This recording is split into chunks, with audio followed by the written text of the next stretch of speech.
Itulah salah lah sini kan. Jadi kita sambung bawah tajuk merindukan Allah.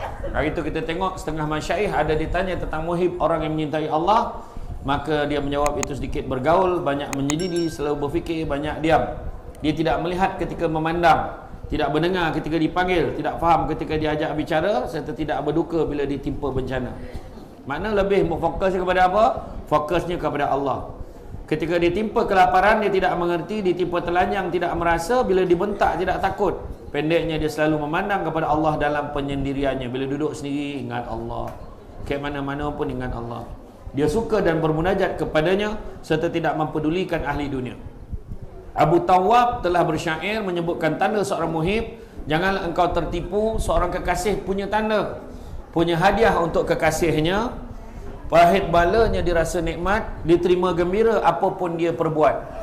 Tengok diterima gembira apapun yang dia perbuat. Dia tu di huruf besar tu maknanya terima gembira apa yang Allah bagi kat dia. Dia tak pernah mungut, tidak diberi, tidak mengapa. Kefakiran dianggap penghormatan saja. Kau lihat keinginannya, hanyalah mentaati kekasihnya. Kau lihat mukanya berseri, hanya si dia yang ada di hati. Dia taat segala ucapannya. Diceritakan muka surat 39. Tengok itu Abu Tawwab tu, sambungan tu Abu Tawwab tu kan tadi. Diceritakan pada satu ketika Nabi Isa berjalan-jalan, beliau berjumpa dengan seorang pemuda yang sedang menyirami tanamannya. Kemudian pemuda tu cakap apa dengan Nabi Isa? Dia kata, wahai Isa, mintakan aku kepada Tuhanmu agar memberiku rezeki mahabbah kepadanya. Biar ni aku dapat rasa sayang, cinta ke Allah Ta'ala, meskipun sebesar biji sawi sahaja. Kemudian Nabi Isa berkata, engkau tidak akan menerimanya sebanyak itu. Kau tak boleh terima banyak tu. Bayangkan kasih cinta, kasih sayang mahabbah pada Allah, sebesar biji sawi pun dia tak boleh terima. Apa maksud tak boleh tu? Tak terbawa kat badan kita, tak terbawa oleh kemampuan kita sebagai manusia yang banyak kekurangan dan banyak kelemahan ini. Tapi pemuda tu mendesak, kalau macam tu, kalau tak dapat sebiji sawi, kan, berilah separuh. Kemudian separuh daripada sebiji sawi, besar mana lah biji sawi, separuh jadilah. Lalu Nabi Isa berdoa, ya Tuhanku, berilah dia separuh biji sawi dari mahabbahmu. Lalu Nabi Isa segera berlalu. Setelah berapa lama kemudian Nabi Isa lalu lagi di tempat itu, maka dia tanyakan tentang pemuda tersebut. Tapi orang-orang berkata dia telah gila dan pergi ke satu gunung. Nabi Isa mohon kepada Allah agar dapat melihat pemuda itu lagi. Apabila Nabi Isa dapat bertemu dengan pemuda itu, diberinya salam tapi tidak dijawab oleh pemuda itu. Nabi Isa berkata, akulah Isa. Kemudian Allah memberi wahyu kepada Isa, bagaimana dia mendengar ucapan manusia jika dalam hatinya ada separuh biji sawi sahaja dari mahabbah kepadaku. Demi kemuliaan dan keagunganku, kalau engkau kerat dia dengan gergaji, nescaya dia tidak akan merasakan sakitnya. Itu baru mahabbah separuh biji sawi. Gila tahu, dah tak ingat apa dah. Makna kita ni lagilah tak apa, besar pun tak tahu, kuman besar lagi macam tu lah kan? Barang siapa mengakui 3 hal namun tidak bersih dari 3 hal, berarti dia tertipu. Pertama, mengakui akan manisnya zikir sedangkan dia masih cintakan dunia juga kan. Kedua, mengaku ikhlas beramal tapi suka penghormatan manusia kepadanya.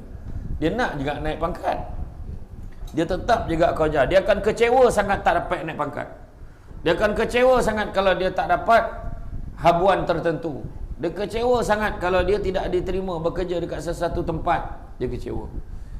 Dia terlupa bahawa rezeki semuanya daripada Allah. Dia terlupa. Dan begitu juga ketiga, dia mengaku cinta kepada Khaliknya tapi masih memperturutkan nafsunya. Dia kata dia sayang pada pencipta, cinta kepada Allah, cinta kepada Rasul, tapi nafsu juga yang dilayannya. Kadang-kadang melayan nafsu amarah, punya marah, tak percaya dengan orang, kan, sanggup buat yang bukan-bukan pada orang. Sampai kan ada yang sanggup yang main yang ilmu-ilmu halus ni pakai alat 77. Allahu Akbar. Kan? Cuba tengok, ada ustaz-ustaz kesayangan kita pun ada yang kena. Allahu Akbar. Hantar, kan dah tak ada kerja tu. Apa masalah orang ini? Masalah tu menurut nafsu lah tu. Kan? Memperturutkan nafsu. Rasulullah sallallahu alaihi wasallam pernah bersabda, akan datang atas umatku di mana mereka menyukai 5 hal dan melupakan 5 hal. Mereka suka kepada dunia dan melupakan akhirat. Mereka suka kepada harta sehingga melupakan hari hisab. Mereka cintakan makhluk sehingga melupakan Khaliqnya, penciptanya.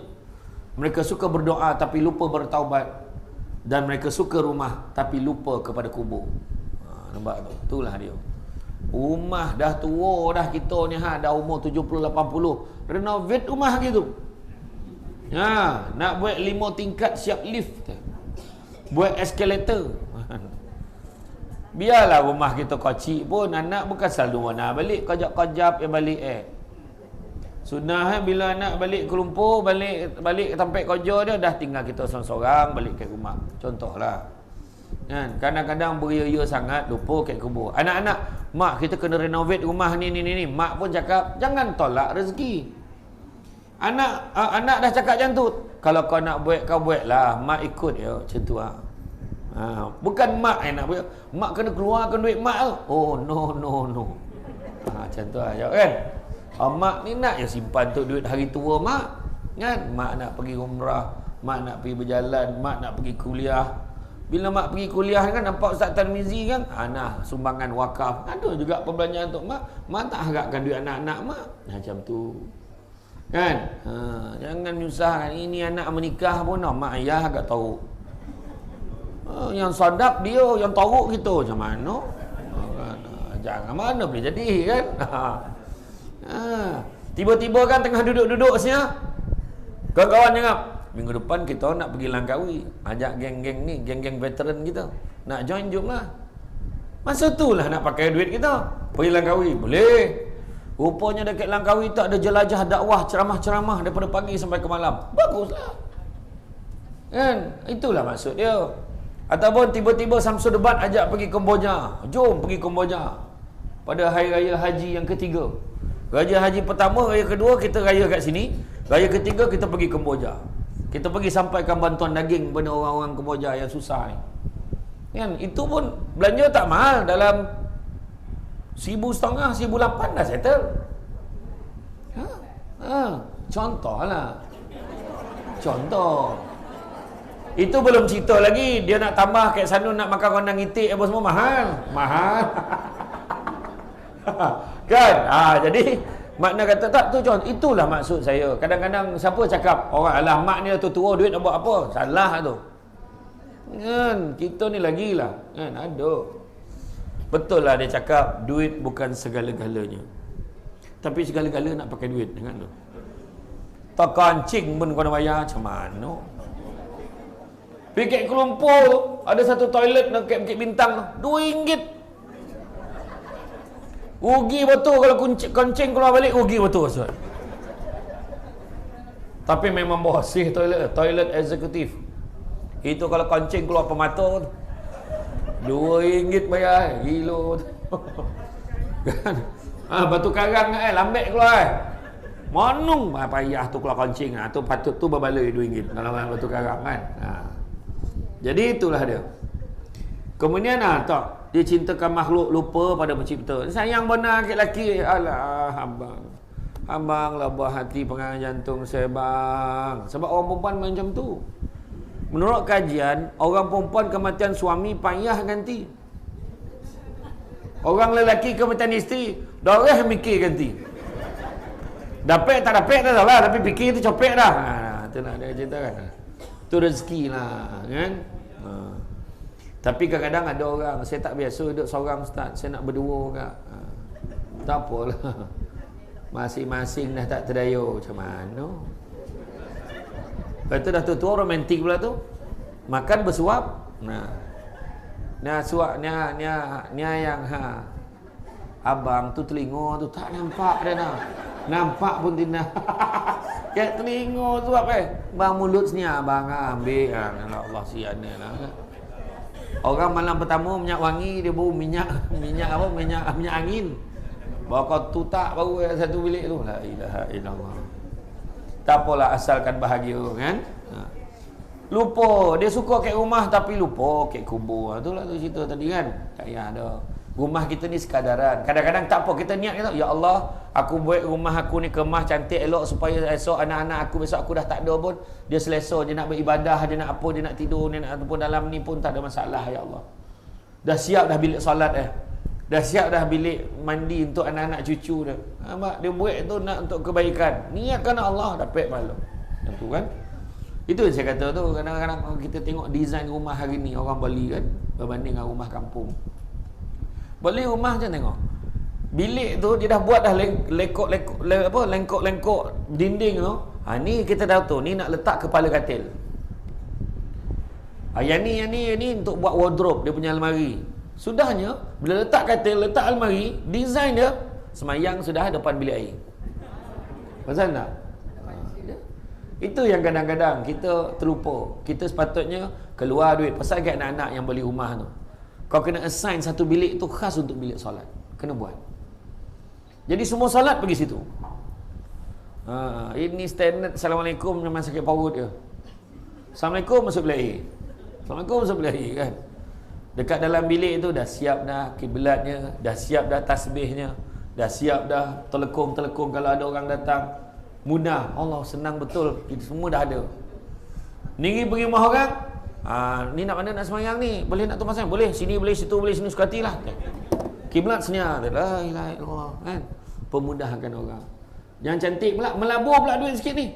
Buat apa sikit tempat ambil wuduk. Allah kan mudah. Kan? Macam tu lah. Cuba fikirkan. Kan? Tu maksud saya lah. Daripada kita renovate, buat tempat, buat bumbung sebab nak menuduhkan kereta. Kan, tempat untuk menuduhkan kita akhirat besok kita tak buat kan. Buat tempat ruang solat contoh kan. Jadi paling tidak nak tumpang solat boleh ada bilik solat dekat belakang. Oh ada. Nampak pergi bilik solat. Ada satu rumah orang kaya tu saya pergi lebih kurang 10 tahun dulu. Buka sinki tu, menyala-nyala lampu kat kepala sinki. Punya kaya. Menyala lampu pusing sinki apa tu, pipe tu. Saya pergi, baru ni saya pergi bulan lepas. Dah tak menyala dah sebab pipe yang sama. Dah tak menyala dah. Dia kata dah rusak dah, duit dah tak ada, dah repair dia kata. Kan? Macam-macam lah orang kaya ni kan, perbelanjaan yang tak betul lah kan. Macam tu lah. Pernah Mansur bin Ammar menasihati seorang pemuda, wahai pemuda, janganlah engkau tertipu oleh muda. Betapa banyak anak muda melambat-lambatkan taubat, lalu apabila maut datang dia lupa bertaubat.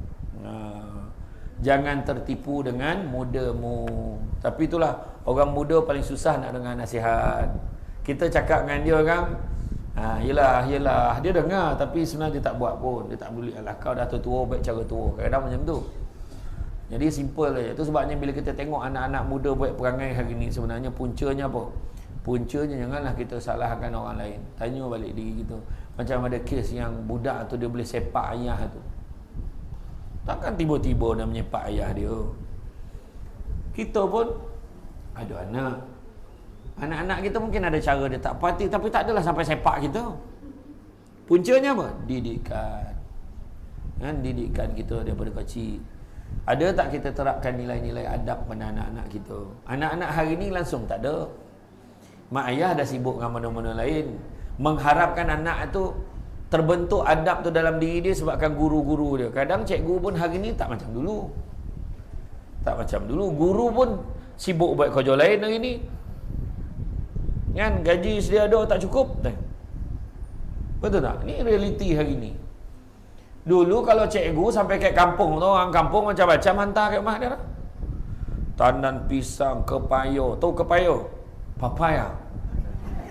Botik lah. Payah warna. Kepayo hantar, manggo hantar. Mana yang ada lah kat rumah kita tu, tanda terima kasih dia datang ke kampung kita. Macam itulah penghormatan pada seorang guru. Sampaikan semua orang bangga. Kamu kerja apa sekarang? Saya seorang guru. Bangga dah. Sekarang tanya, awak kerja apa? Cikgu je. Malu dia jadi cikgu. Yang best, saya cikgu kafah je. Ada je ujung tu. Sebenarnya dia terlupa bahawa itu adalah satu career yang merupakan satu bentuk pelaburan untuk hari akhirat. Yaumul akhir. Itulah dia keadaannya. Tertipu dengan muda dia. Dia kata relax lah, muda hanya sekali. Siapa cakap? Siapa cakap muda hanya sekali? Kalau nasib baik, muda 2 kali. Sebab syurga besok tak ada yang tua. Tapi kalau kau cakap muda sekali, maka kau confirm kau dah tahu kau dengan kau. Macam tu lah ayat kan? Nak cakap kan? Apa cakap? Ya. Betapa banyak anak muda melambat-lambatkan taubat. Lambat lagi. Macam dia tahu pula. Berapa ramai budak hari tu nak ambil, dah baru ambil keputusan periksa, meninggal. Sehari sebelum keluar keputusan periksa, meninggal. Macam mana tak meninggal? Jopun tu dah baik motosikal tu tayar 2, dia pakai 1 je. Dia wheelie tu ngongket, tersangkut ke tiang, mati.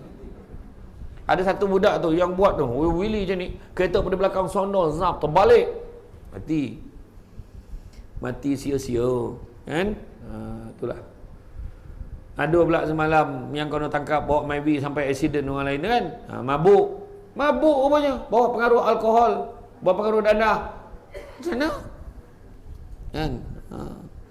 Jadi itu muda tu. Muda punya hal kan. Saya dah tua dah, tak muda lagi dah tua. Bila dia dalam kubur, seluruh anak isteri dan keluarganya, bahkan segala hartanya tidak berguna lagi. Nampak segala harta anak isteri tak berguna lagi. Sebagaimana Allah berfirman, pada hari di mana harta dan anak tidak bermanfaat, kecuali orang yang datang kepada Allah mati dengan hati yang selamat, yakni membawa iman dan juga taubat. Itu sebab kena taubat selalu. Itu sebabnya sebelum nak angkat takbir, nak semayang tu, Astaghfirullah, minta ampun dengan Allah. Usalli. Itu yang lambik tu. Usalli. Bukan itu yang kena banyak kali, istighfar tu banyak kali. Minta ampun tu. Astaghfirullah. Allah. Balik semula.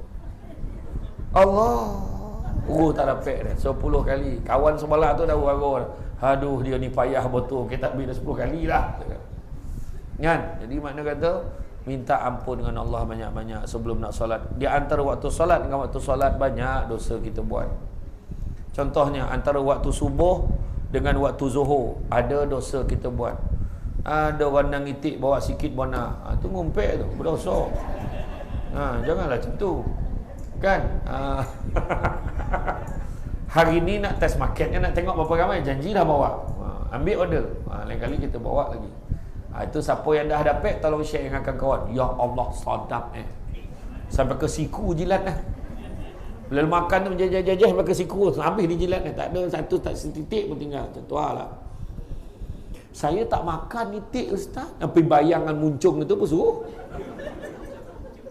Bayangan macam makan ayam yang sadap. Iya. Saya kalau tengok muka itik tu memang tak lalu tu. Tapi dia daging itik tu sedap, makan lah kan. Sedap. Memang tak ada bau, tak ada apa. Sedap. Ya. Kan? Jadi mana hati yang membawa iman dan bertaubat dia akan selamat. Allahumma ya Allah, berilah kami rezeki taubat sebelum mati. Minta dengan Allah, ya Allah berikan kami rezeki taubat sebelum mati. Ingatkan kami ketika kami lupa.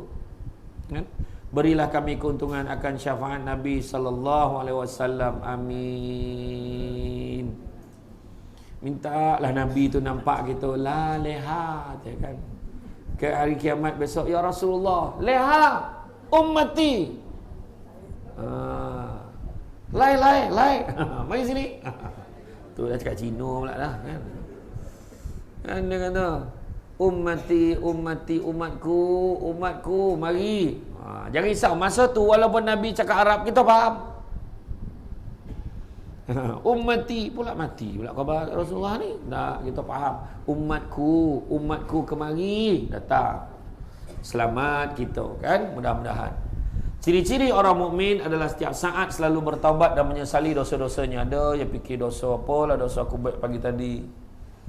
Pagi tadi aku mengutuk, ya Allah, bila duduk-duduk tadi monong sebelum start kelas Samsul Debat ni dia, ya Allah pagi tadi aku kutuk Bilal yang azan pagi tadi. Nak mati dah Bilal ni Bilal tu azan tak semangat. Allahu Akbar, Allahu Akbar. Halah, tengok kita kadang tak boleh helak tu. Hati tu terdetik lah, apa tahu nak tu. Ada saya sekali saya pergi baca Yasin, pergi tahlil. Ada arwah lah. Lepas tu ada seorang tu, kita tak tahu dia bisu. Dia nak kitab Yasin tu. Orang pun bagi dia kitab Yasin. Dia pun baca. Dia baca macam tu. Orang lain ada yang tahan golak. Kenapa tahan golak? Makna kalau tahan golak tu makna dalam hati apa? Apa tahu dah kau baca. Betul tak? Cuba kalau kita duduk tempat orang yang bisu tu. Dia nak baca Yasin untuk kawan dia. Tapi dia ada yang golak. Saya kata dah, kau nak golak-golak pergi keluar. Saya kata. Betul tak? Dia baca dengan cara dia. Kan? Ya, ada orang yang paling tak berguna sekali, datang ziarah orang meninggal, duduk kat luar. Sian arwah ni kan, ya Allah. Itulah kerja. Lepas tu berambus balik. Kalau datang nak berbual pasal dunia, jangan datang. Pergi ziarah orang meninggal, jangan berbual pasal dunia. Kau tengok tak melodi semalam? Yang orang lelaki cerita bola, orang lelaki cerita, sekarang tahu betul lah kerajaan kita sekarang ni. Sekarang minyak tahu, ayam tak ada sekarang ni, macam mana tu? Berbual isu dunia. Pergi ziarah orang kematian, jangan bercakap-cakap benda-benda dunia. Ya, sedekah Fatihah, baca Yasin, zikir, doa banyak-banyak untuk arwah, itu yang paling baik. Kan? Kojarlah dia kita datang tu, kita datang memula sekali kalau boleh singgah paling tidak kok pemalih bona pun sedekah lah Fatihah. Itu dah habis pemalih dah tu. Kan? Atau paling tidak, semoga Allah meletakkan roh Allah yarham di kalangan orang beriman dan bertakwa. Amin. Dah peliklah kau. Dah tak ada benda lagi nak buat. Hulurkanlah duit dekat dalam jak tu. Kan ada jak tuan rumah tu letak kan, nak mantu bagi peluang orang sedekah. Sekali dia seorang tu, dan tak nak letak sebab duit bukan boleh bawa mati. Lah. Ayat bukan untuk jenazah tu tau. Keluarga tu menguruskan jenazah boleh pakai duit tu. Tapi pahala, Satu lagi Goma nak bagi duit kat tangan orang semayang ni. Poning kepala. Orang tu semayang jenazah tadi dah ikhlas ni. Allah bismillah. Allahu akbar. Allahu akbar sampai habis. Assalamualaikum warahmatullahi wabarakatuh. Tengah zikir-zikir tu lalu oleh keluarga dia tu. Sup letak dalam poket, sup letak dalam poket. Tadi ikhlas kawan tu. Bila letak dalam poket, dalam kepala, berapa ringgit ni? Betul tak? Tu masalah tu.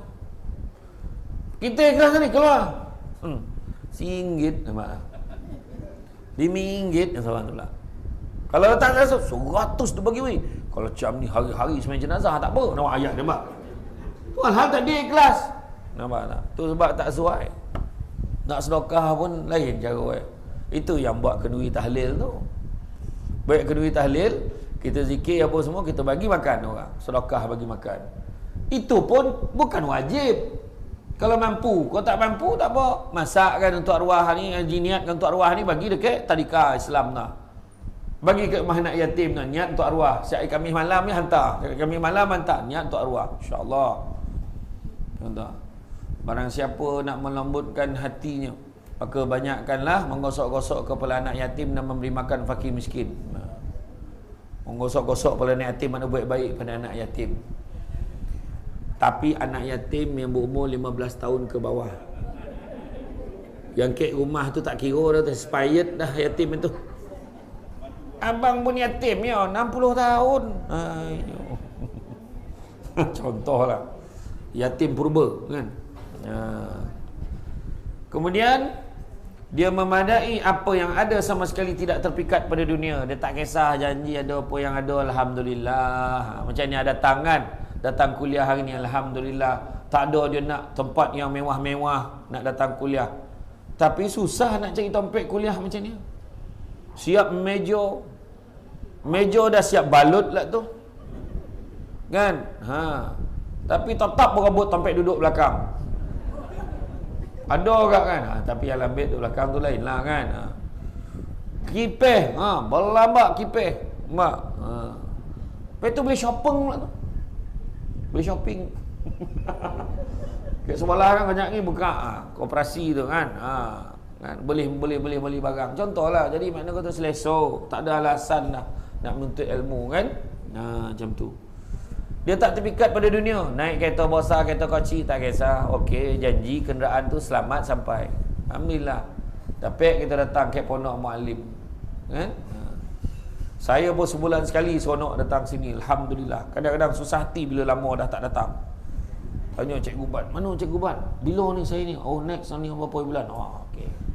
Tunggulah kan. Dan paling susah hati datang Ponok Muallim ni bila tanya orang itik tapi tak ada. Oh, mak susah hati. Habislah kau dah marah hari ni. Mana orang itik? Itik. Muka aku dah macam bolo itik pula dah. Satu kita tanya sambal, alhamdulillah. Hari ni dah selesai separuh. Okeylah tu. Kan? Kemudian bahkan dia selalu beramal untuk akhirat dan menyembah Allah dengan ikhlas. Dia tak harapkan apa-apa. Dia menyerahkan diri dia semata-mata kerana Allah. Diceritakan ada seorang lelaki bakhil dan munafik bersumpah hendak menceraikan isterinya. Apabila dia memberikan sedekah, kemudian datang pengemis mengetuk pintu rumahnya lalu berkata, "Demi hak Allah, apakah engkau tidak akan memberikan aku sesuatu?" Lalu perempuan itu memberikannya 3 potong roti.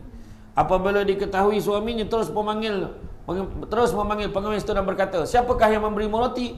Pengemis itu menjawab, "Aku diberi oleh seorang wanita penghuni rumah itu." Lalu si suami masuk ke rumah dan berkata pada isterinya, "Bukankah aku telah bersumpah agar engkau tidak memberikan sesuatu kepada seseorang pun?" Si isteri menjawab, "Aku memberikan kerana Allah." Si suami kemudian menyalakan tungku setelah panas lalu berkata pada isterinya, "Masuklah engkau ke situ kerana Allah." Si isteri kemudian bangkit dan mengambil perhiasannya. "Tinggalkan perhiasan itu," kata si suami. Si isteri menjawab, "Seorang pencinta akan berhias untuk kekasihnya dan aku hendak menemui kekasihku." Kemudian dia masuk ke dalam tungku itu. Lelaki munafik itu menutup tungku dan meninggalkannya pergi. Bayangkan tu, punya tahu jantan macam tu. Kan? Maknanya dia ada satu tungku ni dalam satu tompek membakar lah tu.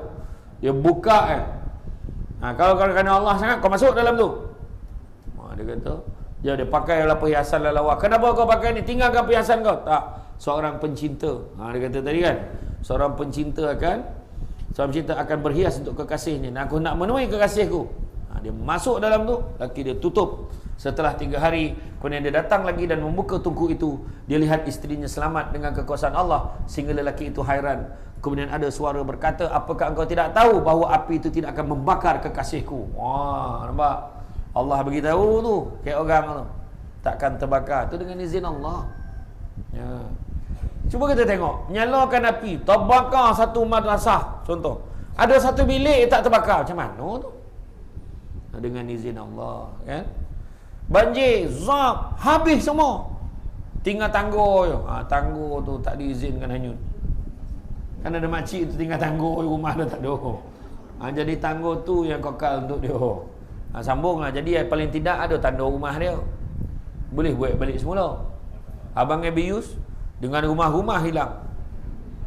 Masuk dalam lumpur. Dia kata rumah orang lumpur masuk dalam rumah dia. Saya rumah masuk dalam lumpur tu. Baik macam mana? Kan? Jadi kemudian diceritakan bahawa Asyah isteri Fir'aun merahsiakan dia beriman kepada Allah dan Fir'aun.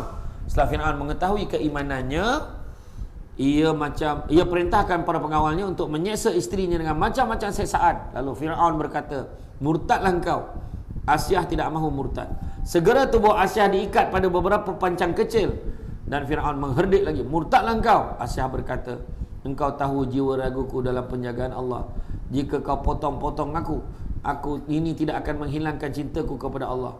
Kemudian Musa lalu di hadapannya, maka dia berkata, "Wahai Musa, kabarkan padaku apakah Tuhanku rela atau murka kepadaku?" Musa menjawab, "Wahai Asyah, semua malaikat langit merindukan dan Allah memujimu." Dia berkata, "Mintalah kepadaku, akan ku penuhi." Lalu Asyah berkata yang telah diceritakan di dalam Al-Quran, "Ya Tuhanku, bangunkan untukku di sisimu rumah di syurga. Selamatkanlah aku dari Fir'aun dan perbuatannya, dan selamatkanlah aku dari kaum yang zalim." Surah At-Tahrim ayat yang ke-11. Dari Salman radhiyallahu anhu berkata, isteri Fir'aun diseksa dengan berjemur di panas matahari. Ketika mereka pergi, para malaikat memayungi wanita itu dengan sayapnya dan dia melihat rumahnya di dalam syurga. Dan dirawikan dari Abi Hurairah radhiyallahu anhu bahawa Fir'aun merentangkan isterinya pada 4 pancang dan dibiarkan di bawah panas matahari. Kemudian Asyah menghadapkan mukanya ke langit lalu berkata, "Ya Tuhanku, bangunkanlah untukku di sisimu rumah di syurga." Surah At-Tahrim ayat yang ke-11. Cuba kalau kita tak apalah janji lopeh dulu. Mungkin yang tu. Tapi dia tak. Dia tetap dengan prinsip kan, tetap dengan iktikad dia, tetap dengan pegangan dia. Hari ni tak. Kan? Kadang-kadang disebabkan tu sanggup bersekongkol dengan kemungkaran. Sanggup dia janji dia bayar aku kata. Pandai-pandailah aku dia katakan. Jangan kau sibuk pasal aku kata cerita dia. Orang tu sanggup membuat perkara-perkara yang mengkhianati agama. Mengkhianati apa yang Allah ajarkan, perintahkan kepada kita, disebabkan hanya yang dinamakan sebagai kedudukan dan harta. Ada orang sebab harta, sebab duit sanggup. Pergi ke mahkamah memberikan kesaksian palsu sanggup. Yang penting dapat duit. Kan? Ada orang sanggup macam tu. Yang penting lopeh. Kata lopeh teh dunia. Jadi itu yang dikatakan, bangunkanlah untukku di sisimu rumah di syurga. Dan nampak rumah syurga, Allah senyum. Bayangkan kan, kita pernah belajar dalam tajuk yang sebelum ni, bagaimana aku tidak rela kepadamu ya Allah, penghuni syurga kata. Dengan tak engkau memberikan aku sesuatu yang tak pernah ternampak di mata, tak pernah terdengar ke telinga, tak pernah terlintas ke hati. Betapa istimewanya syurga Allah nak bagi ke kita. Bayarlah Steven Spielberg tu berapa bilion pun bayar ke dia, dia takkan dapat menghasilkan filem yang menyerupai bagi menggambarkan keadaan bagaimanakah hebatnya syurga itu. Macam itulah ya. Hasan berkata, kemudian Allah menyelamatkan dan mengangkatnya ke syurga, ia makan dan minum dengan senang lenang. Hal tersebut merupakan dalil bahawa memohon pertolongan kepada Allah, berlindung kepadanya dan memohon keselamatan kepadanya dari segala kesulitan dan bencana adalah perbuatan yang soleh, perbuatan orang soleh dan adab orang mukmin. Jadi itulah dia. Jadi yang penting sekali mana sebab dalam dunia hari ini itu sebabnya. Contoh kita tengok orang yang kerja-kerja ni yang berkedudukan. Pesan dekat anak-anak kita, terutamanya yang kerja pegawai kerajaan yang ada kedudukan, yang ada kuasa untuk meluluskan sesuatu. Sentiasa pesan pada anak kita, jangan nak kerja kayu, sebab kerja government sampai bila pun takkan kayu. Duit mungkin ada lah, alhamdulillah, yang pangkat tinggi-tinggi ada, tapi itu belum cukup kaya, ada orang lagi kaya lagi. Tapi belajarlah menjadi manusia yang bersyukur, sebab bersyukur itu akan menjadikan kita bahagia. Tak usahlah kita kerja duit ni. Saya dulu pun jadi pengarah undang, pegawai undang kan. Oi, jangan cakap, aduh, masa tu lah Cino-Cino ni mengaku dia kawan kita. Semua datang nak baik-baik dengan kita. Bos bila senang-senang kita boleh main golf sama. Tiba-tiba ajak main golf sama. Saya khabar dan roti pun tidak main golf kawan. Kau ajaklah orang lain. Ya. Kan? Simple life saja. Kita biarlah hidup kita sederhana tapi bahagia. Hidup sederhana, pagi boleh datang pondok mu'alim. Sederhana. Orang kaya pagi ni pergi spa. Buat rambut tak padan dengan tua. Buat sarang burung ni. Wah, kombang. Buat apa? Betul tak? Itu sebab kata, hidup sederhana, mudah dapat dengan kuliah. Untung-untung dapat ambil gambar dengan Samsul Debat. Tadi ramai ambil dah. Ya, pandailah tu ambil gambar macam ni lah tangan. Manda betul. Contohlah, lepas tu karang tengah ni, balik ni karang, dia nak satu kereta tu 4 orang perempuan. Semuanya orang-orang lama. Kan? Tak tahu balik kita nak lepak mana ni. Berhenti minum lu. Dah ada pot dengan main-main. Oh, ada satu sadap tempat red. Air kelapa janda pulang potang. Yang minum semua janda. Kan? Janda pulang potang. Masa tu potang pun balik. Macam tu lah kan. Bahagia tak? Bahagia, tenang, relax. Apa benda nak pening-pening kepala? Kan? Ini lepas tu kan nak jumpa ni lah, nak jumpa orang tu lah, ada nak cerita bisnes lah. Sudah hidup panik untuk benda tak ada apa-apa. Kan? Iyo, kan? Petua, simple lah, hidup simple lah. Kan petangan boleh pergi pasar malam, beli corn ingkap, beli jagung yang tu kan. Semua tak boleh gigit, semua hisap langsung talan. Gigi dah tak apa-apa dah. Cacup, ada tu ni sadut ni buang eh. Bosa golak tu mana ada tu kan. Ayo. Iyo, kadang-kadang kan, tapi happy dia. Tak ada siapa nak marah dia. Yang ambil garam jagung dia. Nak ngunyah dah tak boleh. Betul tak? Yang seorang tu relax, dia duduk seorang. Pap, malam nak tidur dia buka gigi palsu. Mana tempat letak? Dalam cawan letak. Dalam cawan bertakung air. Yang cucu baru nak minum terperanjat tengok ada gigi dalam tu. Jangan sepah-sepah gigi palsu. Bangun pagi ngantuk, bertukar pula gigi atas dengan gigi bawah. Apa kau nak tahu nak gigi wan tu gigi nenek tu bertukar gigi atas gigi bawah. Tu belum cerita gigi atuk bertukar dengan gigi wan dah. Macam tu lah kan. Tapi golak-golak tapi bahagia. Itu ya. Tak usah ini bawa cerita macam nak bergaduh saya ingat macam ni lah, kita bisnes macam ni, kita macam ni, tak payah kan. Jangan kita sibuk nak kerja hidup orang lain, tak usah. Hiduplah hidup kita ni seadanya, bersyukur dengan apa yang ada. Dia 5 ni. Pertama yang kena ada dalam hidup kita, sabar. Sabar, tenang lah sampai akhirat so. Kedua, syukur ya. Yang ketiga, ikhlas. Yang keempat, takwa. Yang keempat, tawakal. Tawakal. Dan yang kelima, redha. Ada 5 ni tenanglah hati, tak ada apa masalah dah. Kan? Orang marah-marah, tu bergaduh, pahala tu. Biarlah dia, sabar. Ya. Kau dapat tak beli samal? Pek 1, alhamdulillah. Yang seorang tadi beli 10. Siap dengan kawan yang tak datang dia tanya, kau jadi tak? Kau nak tak? Dia aku beli ni macam mana? Baguslah tu. Dia sanggup dulukan duit dia walaupun dia tahu ada harapan yang kawan yang dia beli tu takkan bayar kat dia. Macam tu. Ada yang gambar posan tapi bayar tidak? Ada. Macam tu kan. Kan nampak tak? Redha dengan apa juga keadaan berlaku. Dengan kau dapat upah berapa? Dapat RM50. RM50 dia. Alhamdulillah, syukur. Bukan patut bagi 300. Maknanya lagi 200 setengah dia bagi lain kali lah tu. Senang. Nak ada banyak cerita tu. Ini mungut tak habis. Mungut, kenapa raya jatuh hari Selasa? Kenapa raya hari Selasa sedangkan Brunei, Indonesia semua hari Senin? Wah, masuk bulan puasa tu dia bising. Sebelum umum raya tu. Kenapa Malaysia je raya hari Selasa? Dia marah berdasarkan pengamatan ni pada kalender kuda. Bangang betul.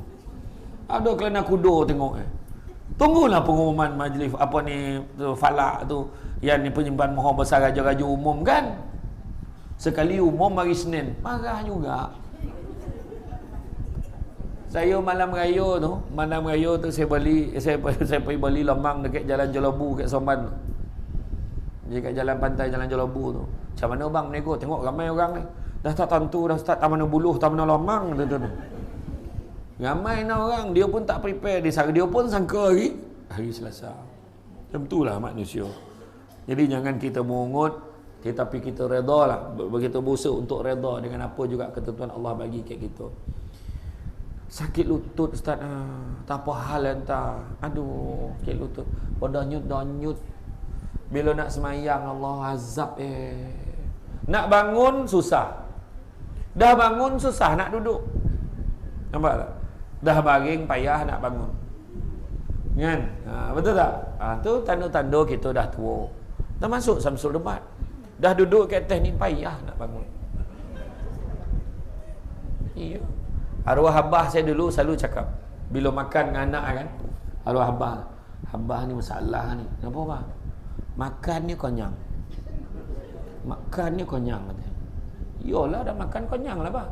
Abah kalau time tidur payah sikit. Nak payah apa?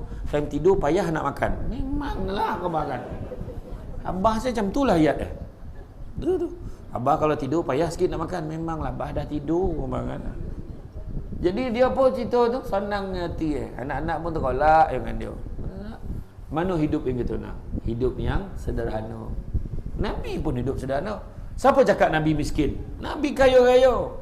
Kalau Nabi miskin, takkan Nabi boleh tolong semua orang setiap hari. Ada je kesusahan orang, Nabi akan bantu ringankan. Paling tidak, kau pergi jumpa dengan tu. InsyaAllah dia boleh tolong kau. Dia tahu nak selesaikan masalah orang tu macam mana. Tapi Nabi memilih untuk hidup sederhana. Nabi boleh ambil batu ikat perut Nabi, supaya Nabi, biarlah Nabi berlapar demi kerana umatnya. Sana. Kalau kita lah jadi isteri, abang, ya Allah tak sampai baik sarapan untuk abang. Tak apa. Abang pun nak maklimkan, tahulah abang. Contohlah. Geng-geng abang ada. Saya contohlah kan. Donga-donga gini mi kari. Contoh-contoh. Jadi selesai. Ini kau tahu tak? Berapa tahun kita kahwin? Kau tak boleh fikir kau nak ambil sarapan untuk aku. Macam tu. Saya telah ambil lah bang. Sudahlah. Ayat kan. Betul tak? Tengok Nabi macam mana? Nabi bangun pagi ni, Nabi duduk dah. Apakah sarapan hari ni wahai Aisyah? Ya Rasulullah, aku tak sempat ke pasar nak menyiapkan sarapan untukmu ya Rasulullah. Alhamdulillah, tak apalah, hari ni aku puasa. Nabi puasa. Kita dah pek dah jam tu. Hari ni tak sampai masak sarapan untuk abang. Tak apalah, hari ni abang puasa. Macam tu lah bunyinya. Kan tak ikhlas tu. Sedih pun hati kan. Macam ni kalau yang buat aku mati hari ni, dah mula dia baca. Buat aku mati hari ni tak sampai sarapan. Jangan macam tu. Kan. Bang, kejap je. Abang duduk je kejap. Saya masak yang simple-simple je. Kau nak masak apa tu? Abang tunggulah. Lempeng. Lempeng cocah dengan gula. Dia lah. Lempeng cocah dengan sambal potai. La ilaha illallah. Lempeng cocah dengan sambal crispy Samsul Debat. Contoh. Sadap elah. Simple lah. Suami ni dia senang janji ada. Betul tak orang lelaki? Ni banyak alasan ni. Lepas tu dah mati kan barulah. Tu lah lelaki tu. Abang teragak nak makan. Nak makan. Dia menyusun nak makan apa? Bubur. Bukan payah bona. Bubur. Pergi beli kat kedai tak? Sedih hati. Turun lift tingkat 8. Turun bawah. Ada orang menego bubur lauk, bubur apa? Ayam racik itu. Bubur ikan bilis, bubur ikan masin. Sedih, tapi tak sama tangan bini masak sedap. Sedih. Dalam manung-manung naik lift balik semula tersapit kepala kat lift. Langsung mati. Yang selamat bubur. Manung bini, abang. Tak sampai saya buat bubur untuk abang. Memang kau yang tak nak buat. Yang jadi mangsa imam dengan makmum. 3 malam tahlil, bubur je hidang. Yang nak bubur tu laki kau, bukan imam dengan makmum tu.